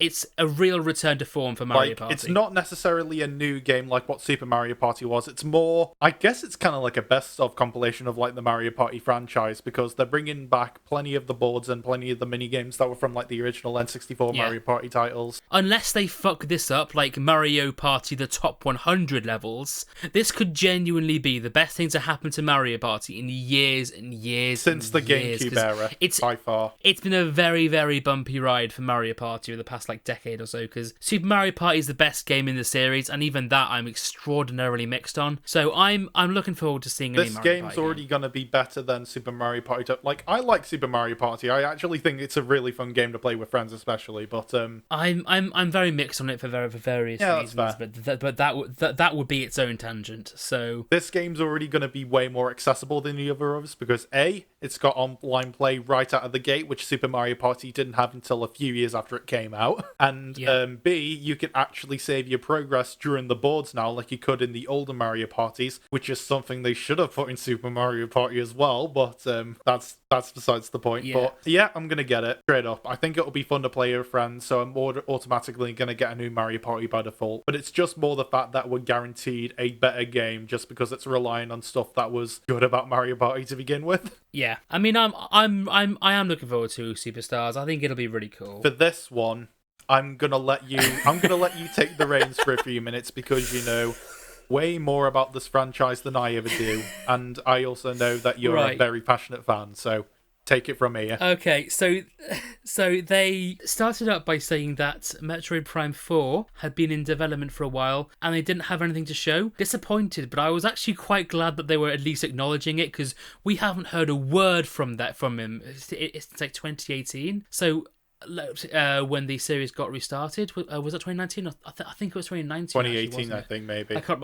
It was under the reins of Retro remember. Studios, I believe. Yeah, so it was around then that Retro Studios restarted development on Metroid Prime 4, which to me was the best course of action, because Retro Studios made Prime what it was. They know how to handle Metroid better than anyone else. And then they said that they did have an announcement. And at this point, obviously, my mind was kind of going Metroid Prime trilogy on Switch, maybe, if you're going to be mentioning Metroid Prime. What we got was something even goddamn better. Metroid Prime 5, which, oh my god, it looks absolutely incredible.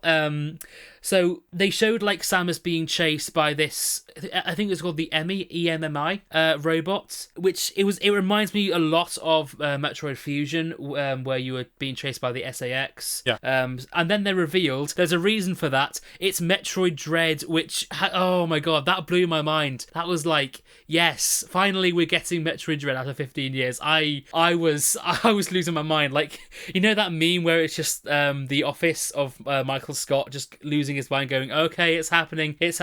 That was me during this entire reveal. I was like, you're making Metroid Dread a thing. This alone wins you E3, Nintendo. The rest can be absolute horse shit. You've won E3 by showing off Metroid Dread. Oh my god. Considering it's also like Metroid's 35th, it's actually kind of cool to see the franchise getting a bit of support again. And not only that, it's the first proper new 2D Metroid game since like Fusion, which was almost 2 decades ago, I think. So, oh my god, I'm so happy. It's been, from what I think is correct, 27 years since the last home console 2D Metroid game, and I think the first one in 20 years standard for like a traditional 2D Metroid, and it doesn't count like the Metroid 2 remake, Samus Returns, I think it was called. That was a remake of the second game released on Game Boy, way back when. So this is the first proper new game coming out. And also, I've also been playing Hollow Knight quite a lot recently, and that's got my hankering up for a 2D Metroid style game.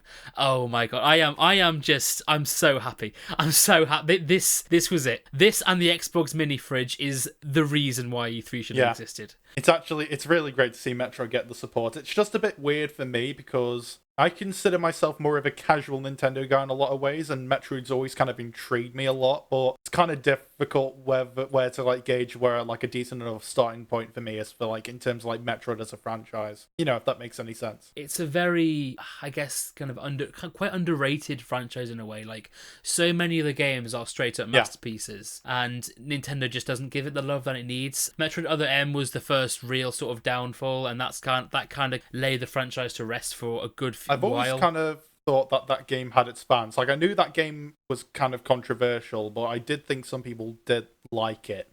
It sort of does, but a lot of people just don't like it for various reasons. I'm not going to go into a Metroid rant here because I will be here for a while. But from what I've heard as well, this is going to be like the last game in the Metroid timeline, which is interesting. I'd want to see how they're going to properly end this off. Yeah. But yeah, overall, Metroid 5, yes, please. And it's coming out later this year. Actually, most of these games are coming out later this year, but Metroid 5 coming out later this year. In October. Yes, please. Yes, please. I'm all for it.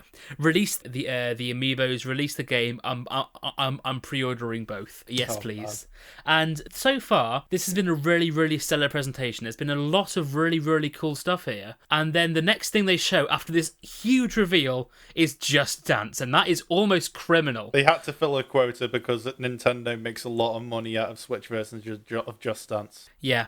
Oh god. I mean, I'm not going to focus on Just Dance. It's Just Dance. You know what? Just before we get to the next few big announcements, we might as well lightning round through the next few of these. Just Dance. Cruisin' Blast was so the Cruisin' is actually an IP that Nintendo do own, so it's cool to see it getting a new game in the series, even if it does look kind of a bit generic. Dragon Ball Z's back. If you're a fan of fighting games and you're into weeb shit, cool. Moving on. Mario Golf. I'm really I don't know what it is. I don't care really for like it. Mario Golf. It looks kind of cool of how they're trying to handle like the campaign and everything and like the exploration and all that stuff, but I'm not motivated enough to play it because I just don't like golf. Yeah. Monster Hunter. Yeah, cool. If you like Monster Hunter, I want to talk about this one a little bit because it's... Oh, absolutely. Because this is from, yes, even though please. I'm not the biggest Nintendo guy on the planet, this is from a Nintendo franchise that I like a lot and I don't think gets enough love. But yeah, WarioWare's back, bitches. I am so happy. I'm ecstatic that it's getting a new entry on Switch because god, it needs it. I was a bit disappointed with how little acknowledgement there was because we had like WarioWare Touched It and DIY on the DS, which were both quite good. WarioWare Smooth Moves I think is quite solid, even though the motion controls weren't amazing. And the less we Yeah. talk about Game and Wario, the better, because that was one of the biggest disappointments of my gaming life, if I'm being honest. I played it with mates and I kind of liked it, to be honest, but I didn't really like it for the actual WarioWare side. I more liked it for just the multiplayer games. It was because they deviated from like the microgame format into just sort of very standard bare bones mini games that weren't the worst thing in the world. They just didn't quite get the hook of what made WarioWare fun, because WarioWare isn't really about the mini games. It's about like the frenetic nature and the fact that you have to react so quickly to what random bullshit they throw at you, and they know it. They had like 2 or 3 different sort of like mini games in Game Wario. Basically, what they were just like sort of games you can play sort of with a few people in the room. It's actually a really, really cool idea. So there was one that was like a sort of Where's Wally type game. There was one that was like a bit like sort of Pictionary, and then there was just like another one which was just basically trying to get as many of these things called Fronks onto a tower as possible. It's actually, me and my mates have put in so many hours into WarioWare. It's into Game Wario. It's a really, really good multiplayer. I'm glad there's still acknowledgement for it, because WarioWare is the definition of really great fun, fast, frenetic gameplay. Yeah, Gold came out on 3DS, and that's the last we've seen of it. It's incredibly bonkers and silly, and it knows it. And it's part of what makes it so good. That's one of my highlights of the show. Right, that's lightning round through the next few things here, because Shin Megami Tensei 5 looks cool if I was a weeb. Yeah, moving on. Danganronpa Descendants and the Anniversary Editions look cool. Weeb. If I was a weeb. Yeah. Fatal Frame Fatal Frame coming back. Now that's interesting. It's a weeb game that I might actually like, shock and horror. Was the last Fatal Frame on the Wii U? And I don't think we've seen any SA entry since then, have we? Yeah, no, we haven't, no. Yeah, so that's good. That's cool. Doom Eternal's DLC, The Ancient Gods, is showing up on the Switch. That's cool. and it's showing up today. I mean, if you play Doom Eternal on the Switch, get your life sorted and play it on something a bit more powerful. Either play it on like a beefy console or a PC. That's the only way you can play Doom. Yeah. Tony Hawk Pro Skater 1 and 2. I heard they're good remasters, so it's cool to see them on the Switch, I guess. Strange Brigade. It looks alright. It's got like a bit of a weird, like, I wouldn't say prison escapey, it's more like, how can I describe it? It kind of reminds me of Jungle Run in a video game form. Is that a weird way to put it? I can see it. What else was there? There was the Mario Rabbids 2. We already went a bit in depth with this in Ubisoft, so we don't need to talk about it again. And we're going to slow down here because Advance Wars is finally getting a reboot. Oh my god. You're better off talking about this than I am, because I don't know anything about Advance Wars. I mean, to be fair, I don't know a lot, but I mean, it's a game that's very beloved on Game Boy Advance, and it getting a reboot is pretty huge news, because it literally hasn't had a game since like Advance Wars 2, which was like DS. Hang on, I've got to look this up. So Advance Wars 1 and 2 were both on Game Boy Advance, and they're finally getting a reboot on Switch, which is brilliant news, because I think Advance Wars, the first exposure I got to it was in Smash Bros. Brawl, where it was an assist trophy. Yeah. But no, this is a really beloved series that a lot of people really like, so it's great to hear that is coming back. And then they end on some Zelda shit. I'll put it this way, because I know you're big on Metroid. I'm a massive Zelda shell. So every time that a Nintendo Direct happens and AGL Numa comes on screen, my heart stops a little bit.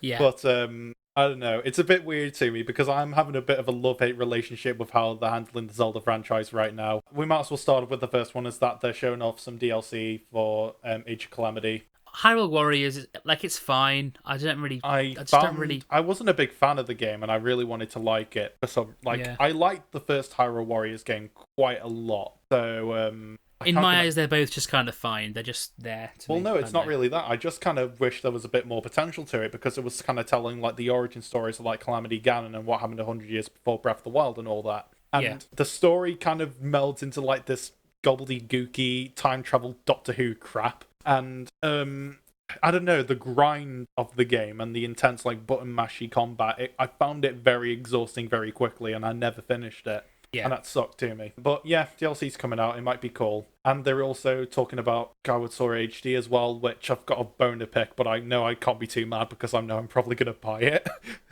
Is your bone £60 by any chance? Yes.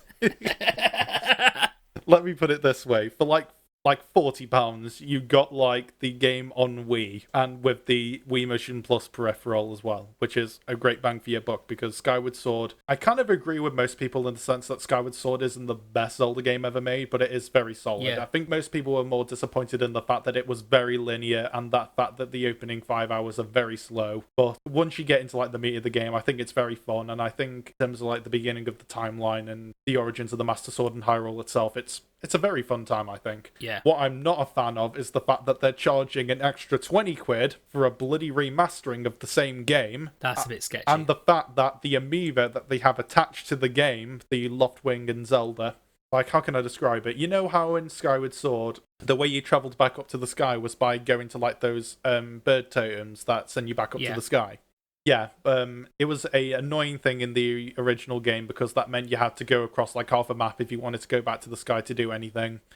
In this amiibo, which they charge you about 25 quid for, if I'm not mistaken, it gives you a quality of life improvement where you can go to the land and the sky whenever by using said amiibo, which would have been bloody great to have in the game on its own. I can understand that. I feel a bit annoyed, but at the same time, I know I probably shouldn't because I'm probably going to get it. I mean, what they showed off, yeah, it's just Skyward Sword, just HD. Cool. They also showed off a Game & Watch Zelda edition. It had the first, second, and Link's Awakening on it. The first two Zeldas and Link's Awakening. I don't care for the first two Zeldas that much, especially Zelda 2. I don't think Zelda 2 is a good game at all. I think most people share that sentiment. But Link's Awakening is one of my favourite Zeldas, so that automatically gives me kind of a seal of approval in a sense, but at the same time, I'm not going to go out of my way to pull out a huge heap of money just for a Game & Watch that's going to go out of style after a few months, let's be honest. I think it's cool. To be fair, I do think it's cool what they're doing with it. I think it's cool that it's just a little like collectible. I feel no reason to get it when I already own multiple copies of Zelda 1, 2, and Link's Awakening to begin with. I don't think it's about that. I think it really is more just about having just the Game & Watch as a system. It's more a thing for collectors, and that's about it. But before they left us, they gave me the one thing that I wanted to see for so long. I was dressing up like a clown, prepared to feel the immense disappointment that we would not see the sequel to Breath of the Wild.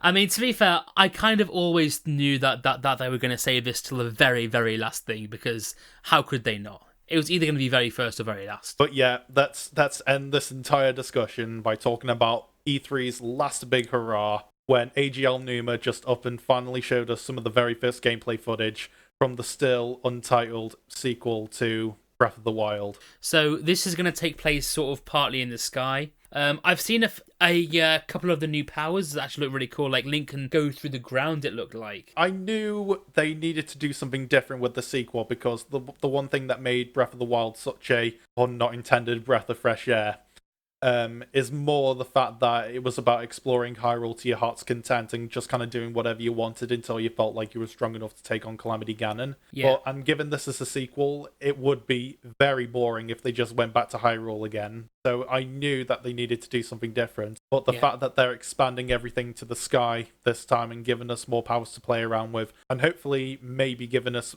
another really good story to cheer around with, like, it's a bit weird to me because Breath of the Wild wasn't known for its story, was it? It was the fact that they made Hyrule this really immersive playground more than anything else. But that was all that game needed to do because it reignited the franchise in a way, in a sense, because up until that point, Ocarina of Time was kind of like the baseline for what 3D Zeldas were going to be, which is go to dungeons, beat puzzles, explore a bit, beat another dungeon, rinse and repeat until you get to like the last boss and you finish the game. But Breath of the Wild gave people the freedom and the option to kind of go about the story however the way they wanted to, and it kind of reinvented not only how games could be played in terms of like a world-knit story, but just how it reinvented Zelda. And I do admittedly kind of prefer the way that 3D Zelda was handled in like the Ocarina of Time format, but I didn't hate how it was done in Breath of the Wild either. So I give the team my full high hopes that we're going to get an amazing sequel here. And just as a little bit of a tangent, when you saw that opening shot where Link was just sort of falling from the sky, did you not immediately think in your head that this Skyward Sword? Yeah, Skyward Sword. The only thing I think that was very intentional. The only thing that needed to be like different was when he put his fingers in his mouth and whistled for a loft wing. But yeah, the game looks really good from what we see so far. It's finally coming out sometime next year, so we won't have to wait too long to finally get our hands on it. It's been long awaited. What I honestly think is pretty great is that Zelda was always meant to be like the very non-linear. Like Mario games were always meant to be linear as hell, and Zelda was kind of the very opposite of that. That was always why Zelda was such a big cut for me. It's why it's always been one of my all-time favorite game franchises, because I love getting immersed into the world and the exploration of it. It's a series that's very easy to get lost in, and that's part of what makes it good. And what Zelda Breath of the Wild really did right in my eyes was that it went all in on that. Like in the first Zelda, you had to beat all the dungeons in whatever order in order to get to the final boss. In this game, you can just go to the final boss almost immediately. Up until that point, I think the only Zelda game that allowed you the freedom to do that was A Link Between Worlds on the 3DS, I think. Yeah. So, but that's what made Breath of the Wild refreshing. It was more the fact that it was a complete reinvention, and I know very well that it introduced people to Zelda for the first time, and it's not a bad game to get yourself into for the first time if you're wanting to look into Zelda in a sense. Yeah. And it's long awaited. I don't know what they're going to do with the franchise moving forward, because a part of me doesn't hope that Breath of the Wild is just going to be the baseline for what all Zelda's going to be from now on. But I'm not saying that the open world stuff is bad. I just like a bit of variety in a series that I like dear to my heart. So yeah, looking forward to the game. Looks great. It's coming out next year. Okay. I'm getting it day one. Yeah. Right. Okay, we should move on to ratings. 8. Yeah, I'm just gonna go straight in. It's an 8. It's got the same shortcomings as some directs like JRPG crap, but everything else has been a pleasant surprise in pretty much every department, and we're getting plenty of stuff to look forward to anyway. It's Nintendo just kind of giving people what they wanted, which is all I want. So yeah, we got a new WarioWare to look forward to, some new Zelda stuff to look forward to, new Metroid stuff to look forward to, more Smash stuff to look forward to. There's gonna be at least something for any fan of Nintendo in some capacity, so it's always good all around, I guess. I'm also going 8 just because I think the highs of it were very high. Like we had some amazing stuff. We had like new WarioWare, the fact that Advance Wars is getting a reboot, Super Monkey Ball finally coming back. There were some extreme highs in this for me, and of course fucking Metroid. If a Nintendo Direct can get me very excited for a new WarioWare and a Mario Party as well, I think you know you're doing something right. To be fair, yes, there were a couple of weeby JRPGs, but I don't see that as an issue because some people do like them, and for those who do, I'm glad that it's there. They put them there for a reason, because the Switch is probably a good baseline for a lot of JRPGs anyway. However, I'm glad. The thing that I am glad about is that it wasn't just JRPGs. There were a lot, because if you didn't already know, recent Nintendo Directs have been very, very JRPG based. It's not been fun for anyone who doesn't like JRPGs. And I like some JRPGs, so even coming from me, it was annoying. And a lot of people thought that this is what the Nintendo Direct was going to be for E3. It was just going to be just JRPG, and I'm so glad it wasn't, but I'm also glad that there were some JRPGs in there for those who like them. Overall, this was great. This was really, really good. But yeah, on that bombshell, that covers all of E3 this year. The very first digital E3 this year, and not a great E3 if I'm being quite honest, looking at it as a whole. It's been fine. Nintendo's was like actively great. The rest were kind of fine.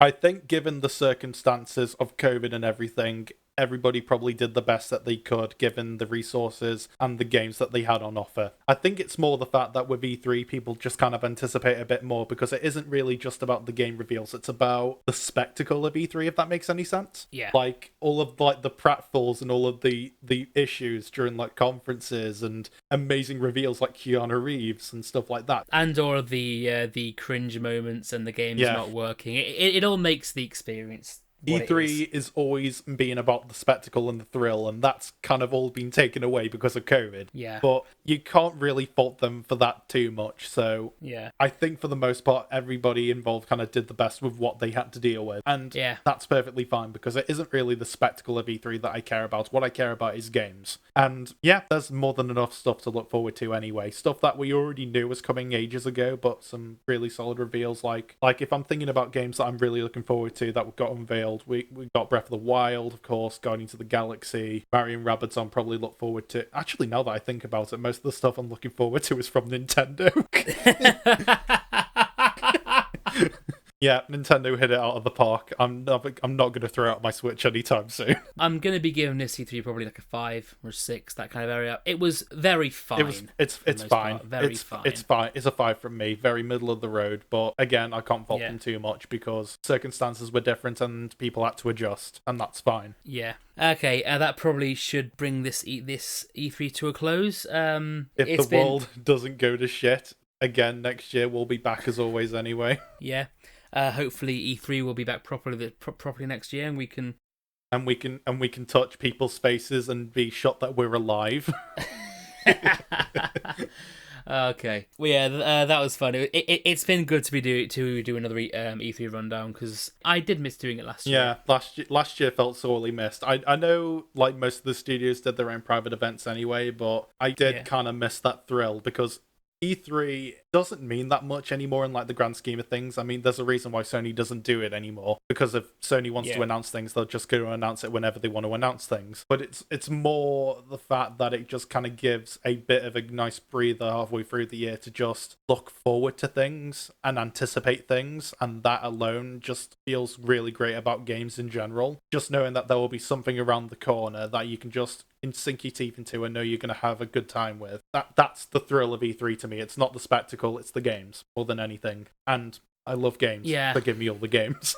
I think we should probably wrap things up here because we have been recording for over 2 hours at this point, and it's getting quite late. Yeah, it's quite late at night here. I don't know why we decided to do this. We're bad people.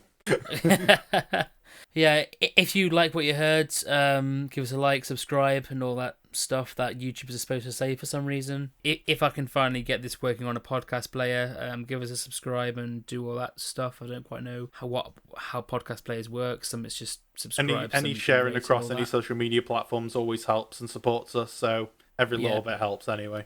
That being said, I'm Ned. I'm Kyle. And we'll see you soon. Goodbye. Bye, peeps.